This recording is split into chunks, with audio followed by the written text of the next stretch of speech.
Hi guys. इस video में हम लोग नई शिक्षा नीति 2020 में किए गए बड़े बदलाव के बारे में बात करेंगे। समता, पहुंच, वहीनता, गुणवत्ता और जवाबदेहिता नई शिक्षा नीति के प्रमुख स्तंभ होंगे। साथ ही शिक्षा पे किए जाने वाले सरकारी खर्च को 4.43 से बढ़ाकर कुल जीडीपी का 6% कर दिया गया है। इस नीति में 10+2 के फॉर्मेट में चलने वाली स्कूली शिक्षा व्यवस्था को 5+3+3+4 के फॉर्मेट में बांट दिया गया है। यानी प्री प्राइमरी के 3 साल और क्लास 1 तथा क्लास 2 को फाउंडेशन स्टेज माना जाएगा।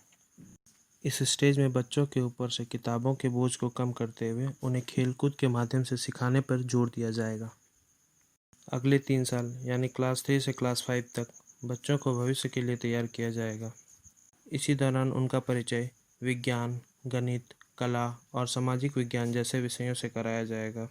इसके अगले 3 साल यानी क्लास 6 से क्लास 8 तक मिडिल स्टेज माना जाएगा और इसमें बच्चों को तय सिलेबस के अनुसार पढ़ाई करवाई जाएगी।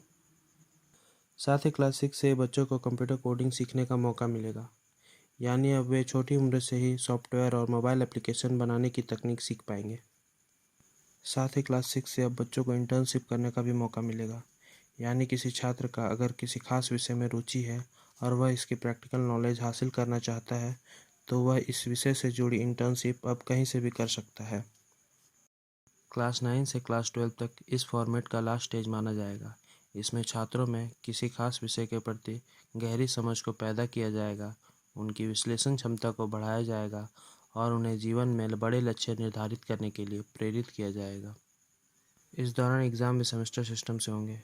साल में 2 सेमेस्टर होगा, यानी साल में 2 बार एग्ज़ाम लिया जाएगा और अंतिम रिपोर्ट कार्ड दोनों सेमेस्टर में प्राप्त अंकों को जोड़कर बनाया जाएगा। अब सब्जेक्ट के स्ट्रीम सिस्टम को भी ख़त्म किया जाएगा, यानी साइंस के स्टूडेंट हिस्ट्री, आर्ट्स के स्टूडेंट फिजिक्स और कॉमर्स के स्टूडेंट बायो जैसे विषयों की पढ़ाई कर पाएंगे। लेकिन संभव है इसके लिए अलग अलग विषयों का एक पूल तैयार किया जाएगा और आपको इस पूल के हिसाब से ही अपने पसंद के विषयों का चयन करना पड़ेगा। हालांकि इस पर अभी पूरा स्पष्टीकरण नहीं आया है। इस नीति के तहत ग्रेजुएशन अब 3 और 4 साल के होंगे। साथ ही कॉलेज में एडमिशन के लिए कॉमन एप्टीट्यूड टेस्ट लिए जाएंगे, यानी जिन छात्रों के 12 बोर्ड में कम अंक आए हैं और उनका एडमिशन कट ऑफ परसेंटेज के आधार पर नहीं हुआ तो वे कॉमन एप्टीट्यूड टेस्ट दे सकते हैं और बोर्ड और टेस्ट के अंक के आधार पर छात्रों को एडमिशन दिया जाएगा। इसमें कॉलेज के छात्रों के लिए मल्टी एंट्री और मल्टी एग्जिट की व्यवस्था होगी। अगर हम पहले कॉलेज की पढ़ाई बीच में छोड़ देते थे तो हमें कोई डिग्री नहीं मिलती थी, पर नई शिक्षा नीति के लागू होने के बाद अगर हम 1 साल के बाद कॉलेज छोड़ देते हैं तो हमें सर्टिफिकेट मिलेगा।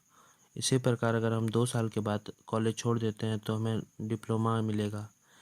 अगर हम 3 साल की पढ़ाई पूरी करते हैं तो हमें बैचलर्स डिग्री दी जाएगी और अगर हम चाहें कि 4 साल पढ़ाई पूरी करके बैचलर्स डिग्री लें तो हमें रिसर्च के साथ बैचलर डिग्री दी जाएगी। मल्टी एंट्री और मल्टी एग्जिट की व्यवस्था में छात्र पढ़ाई जहाँ पे छोड़ते हैं वे दोबारा वहीं से पढ़ाई शुरू कर सकते हैं।